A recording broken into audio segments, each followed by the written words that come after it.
So let's talk about some threat modeling.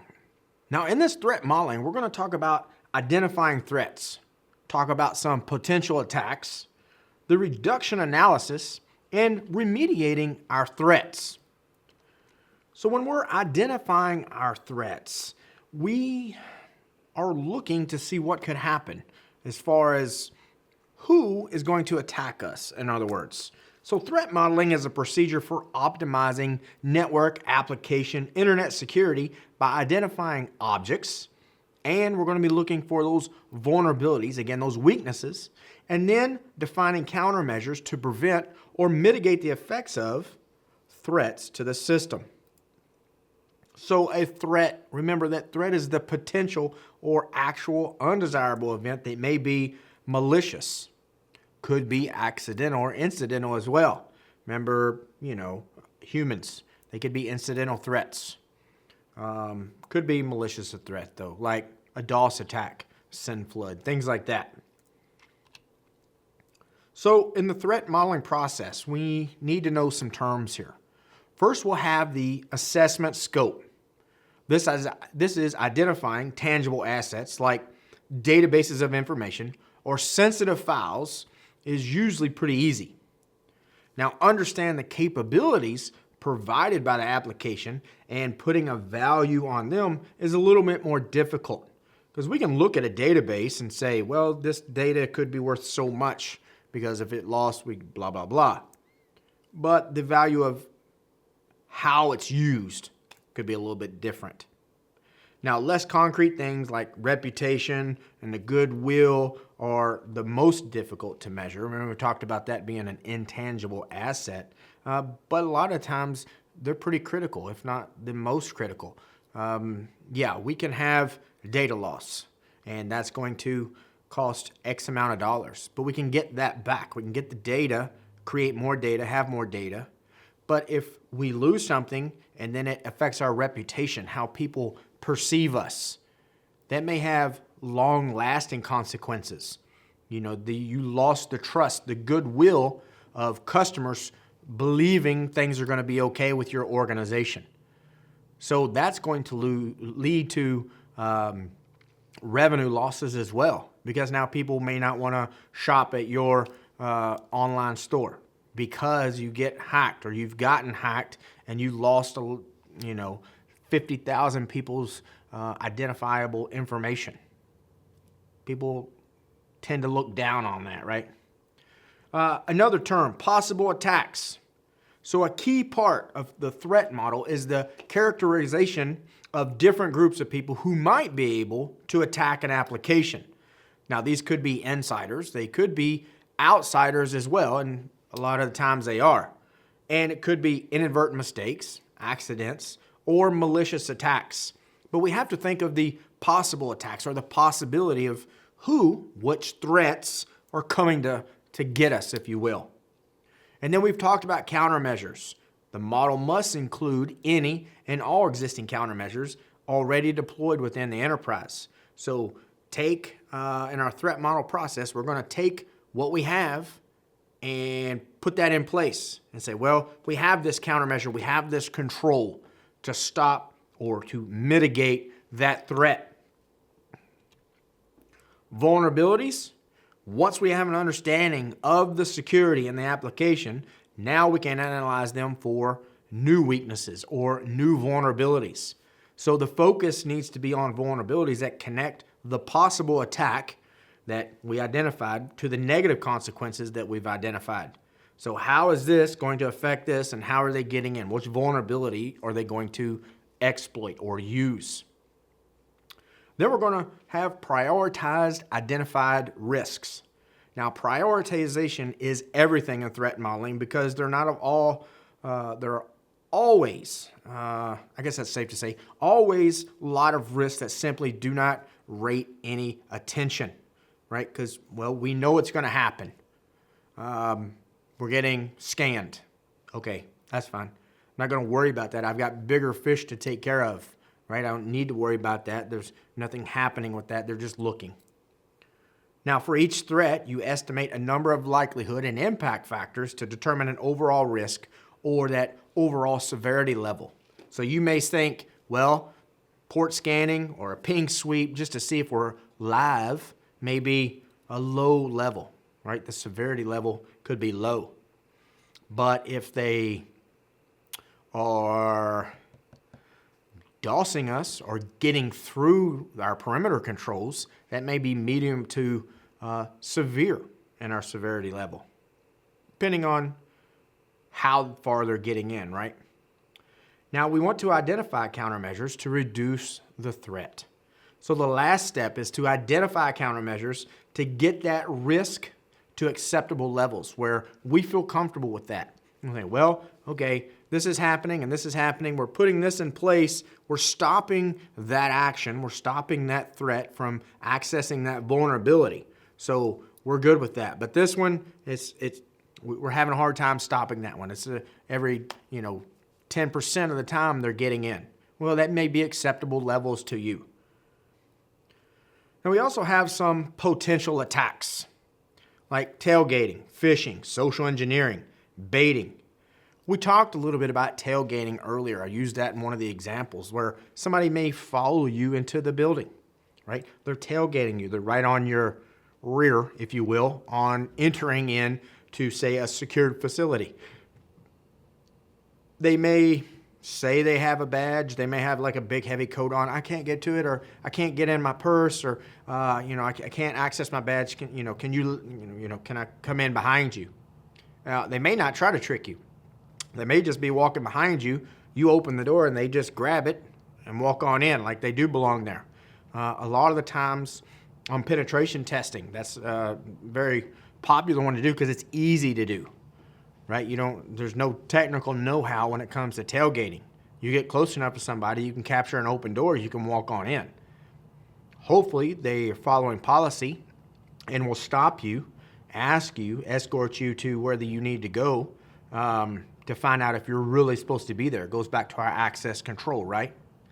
Phishing attempts, you probably heard about this. They've been around for a while, but phishing attempts, you may get an email saying your bank has been compromised. Click on this link to update your information. And there'll be a link in the email that maybe looks legit. And you click on it, but it takes you to some other website. It's not really yours. It may look like yours because there's tools out there that can actually mirror your bank website and make it look just like it. So I could craft a link, put it in an email, make it look like mybank.com, but what it really takes you to is maybe an IP address somewhere, and you're hitting a bogus server, but it looks just like yours. You may not pay attention to the URL because you clicked on it in an email. Everything's fine, right? You type in your credentials and hit submit. Well, now I just captured your credentials. I've taken those and put those in a hidden field and forwarded on your information to the legit application, the legit banking website, and it may log you in, and now you can see things. But all the while, I still captured your information. So now, once you go in and do whatever you need to do, I still captured your credentials. Social engineering. Phishing is kind of a social engineering, and social engineering is a huge topic in all itself. But you can do different things with social engineering, like phishing, like we just talked about. Right? You can do spear phishing. You could do vishing, calling people, trying to get them to give you information. You could do whaling, going after emails with people with lots of high access, CEOs, CIOs, COOs. You could do dumpster diving. You could do eavesdropping. You could do shoulder surfing.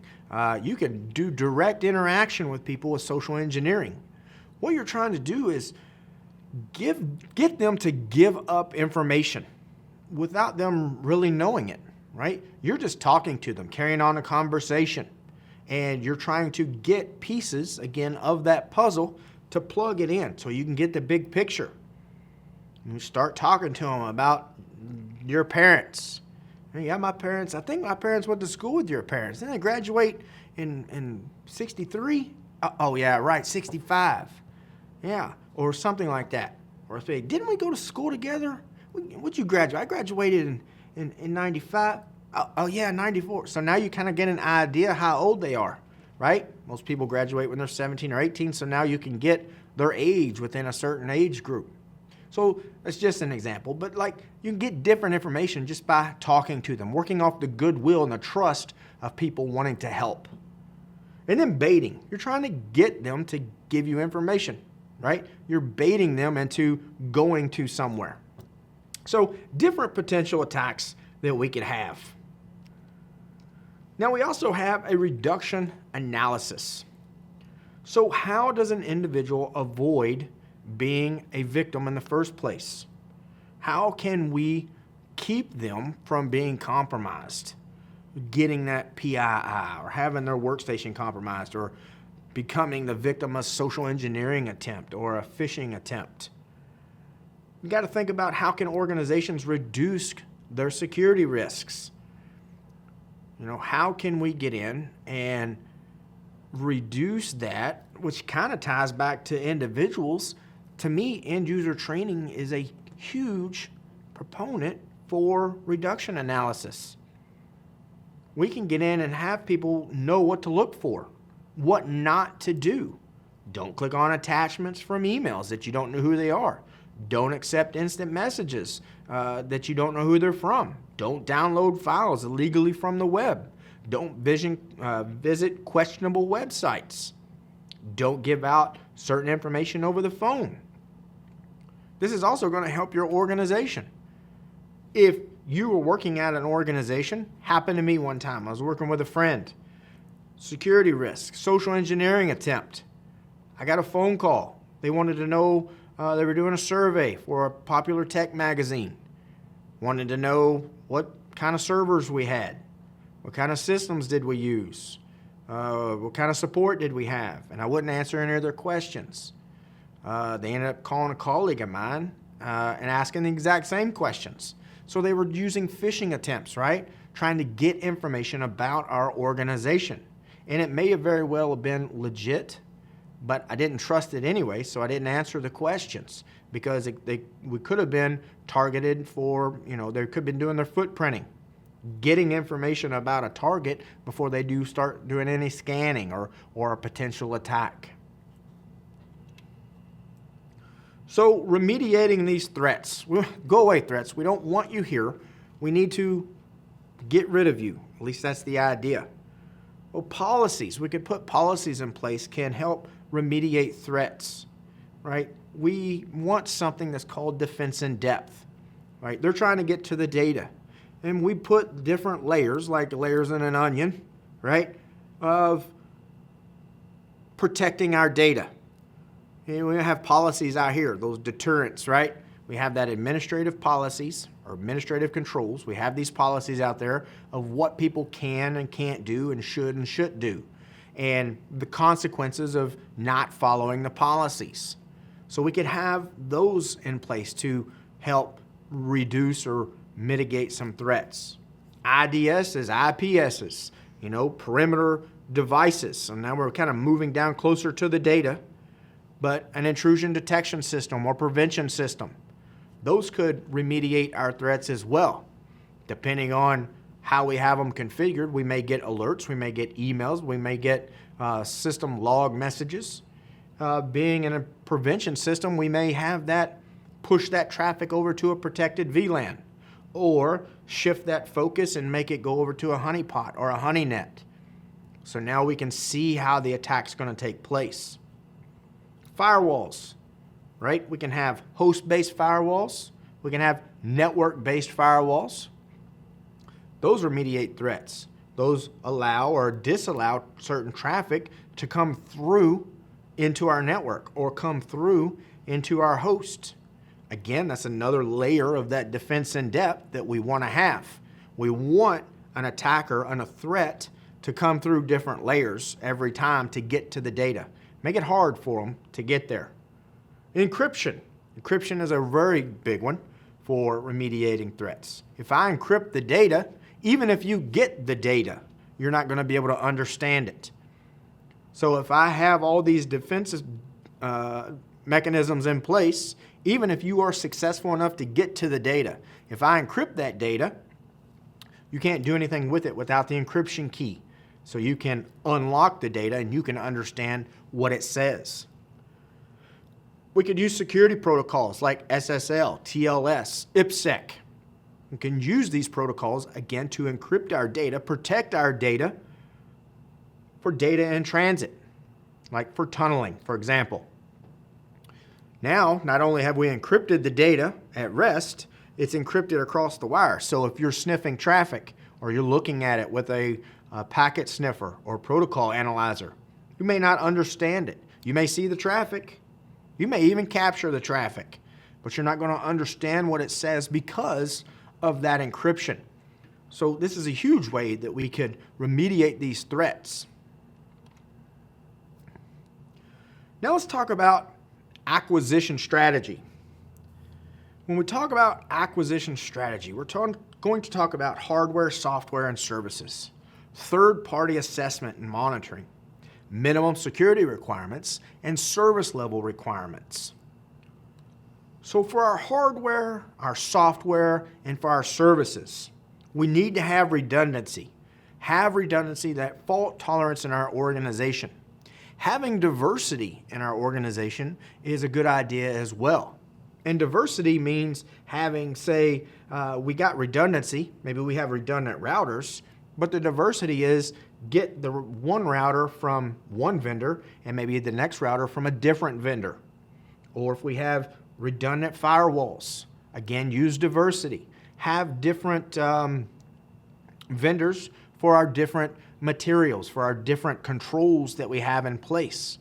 You know, if we have redundancy, that's great, that's one step, but if we got the same firewall in 3 different spots, they may all have the same vulnerabilities.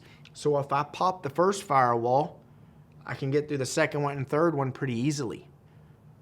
So that diversity would help us in that attack. Now, it's hard to stop all attacks, and we don't want all our eggs in one basket with one vendor. That's why we want that diversity. Hardware vendors need to meet security requirements for our organization as well. Don't just look for the cheapest. Don't just look for the latest and greatest. Make sure that you get the specs, you get the documentation for the hardware that you're trying to get for protecting your network, for protecting your infrastructure. Make sure they're meeting those security requirements for your organization. Also, make sure they're meeting those import and export requirements that we talked about earlier. Also, service providers, cloud providers, they need to meet our organization's security requirements as well. For, say, data at rest, maybe we have a requirement for encryption. For data in transit, we have a requirement for encryption. Do they meet those standards? When we pass the data from our data center to, say, a cloud provider and back and forth, is that data going to be encrypted along that line? Is the data going to be encrypted when it's sitting on their data center out in the cloud? All right, that could be our security requirement because we have it on our servers. We expect it from them as well. We're only as strong as our weakest link. We don't want that chink in the armor, if you will. If one of these, hardware, software, or services, they don't meet the security requirements that we have, that introduces a what? A vulnerability, that's right. Because they're tied to us. That provider may be tied into us as a service provider. So now instead of an attacker going after us, if they do their homework, they can see, well, we get services from them. They may try to attack the cloud service provider and come in that way.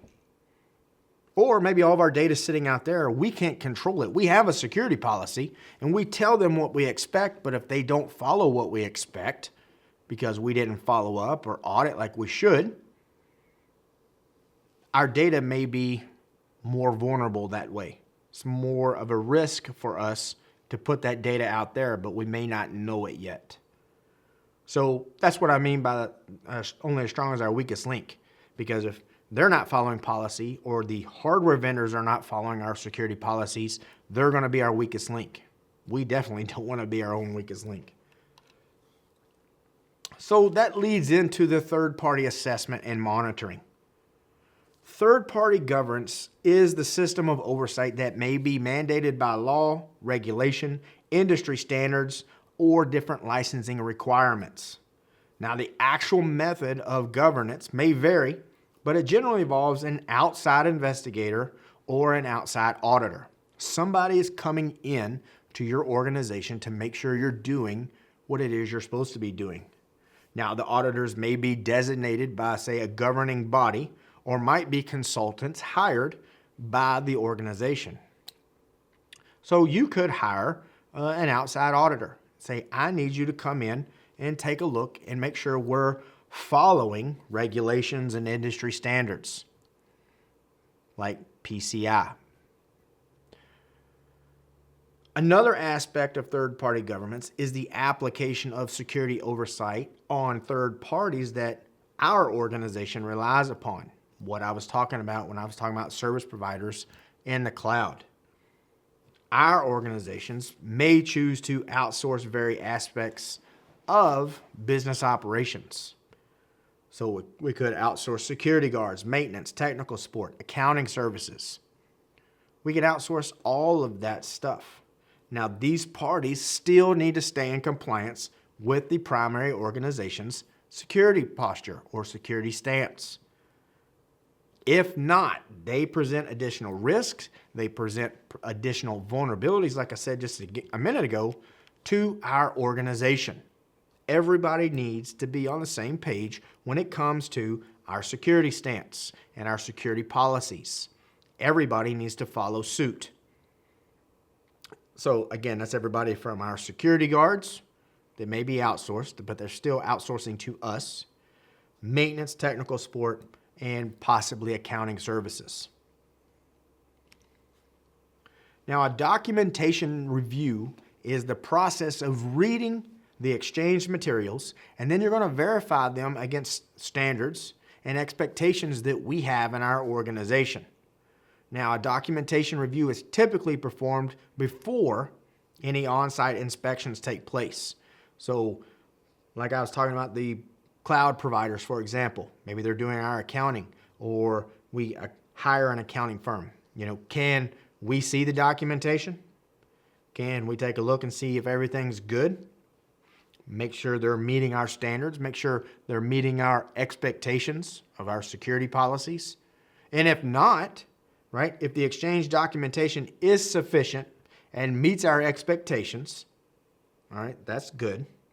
Then the on-site review will be able to focus on compliance with the stated documentation. So I get the documentation. This is what you tell me you're doing. All right. You're meeting our standards. You're meeting our expectations, which is great. Now I'm going to come and see and make sure. But if it's not, if the documentation doesn't meet up, they're going to have to redo that before the on-site to make sure that they're following it before we show up.